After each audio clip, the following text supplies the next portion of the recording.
So day 31 or 30, depending on how long the month is or what you decided. But the bottom line is it's the end of your time and the beginning of the new phase of your health journey. So I would really like you right now to go back to what you put in at the beginning and ask yourself, what are your ratings? So you were rating yourself on sleep, energy, moods, and weight. And you were rating yourself a 1 to 10. So 10 being you're absolutely rocking it and you're on fire and you just have got so much energy you don't know what to do with it. Let's use energy as the example. And 1 being that you really can't get out of bed in the morning.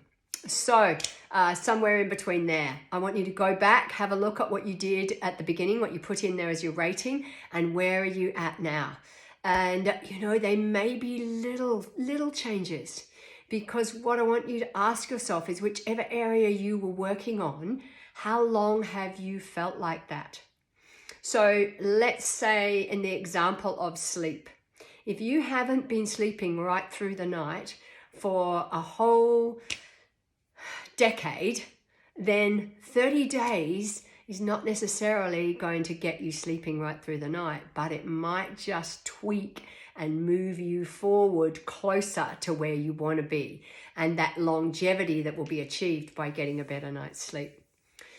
In the example of weight, if you now have children who are teenagers and you actually became overweight when you first had your first child, and never regained the body that you wanted, then, if that was 10 years ago or even 5 years ago, you're going to be working in little bits, moving towards it month by month by month. Now, that doesn't mean that you have to repeat this month exactly by the book. You could, if you chose, or you could do your 80%.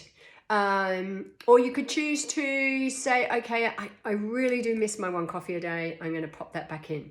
But I'm not going to have sugar and I'm not going to make it a super large. I'm just going to have a small, give myself a nice little coffee hit that I love with my friends. And the rest of the time I'm going to have my herbal teas and my water. You've heard in my other video about maintenance. That it really is important to work out what your maintenance is if that's where you're headed. But if you have more work to do, then you need to work a different plan. So the bottom line is now is time to actually tweak this for what you want for your next month. And make sure that you're in another group, because we have got groups going at the moment. We have one started on Monday, or work one-to-one with your coach, the person who introduced you to this group. But please make sure you have a plan. And even if it is that you fell right off and you need to get back on, or even if it's you fell right off and you're going to get back on in a few days or a week, then just make sure you've got a plan. We're here to help you. We've got your back. And we look forward to seeing you in one of the other groups. Take care, guys, and please put your ratings as to where you were at the beginning and where you are now. Thanks. Bye.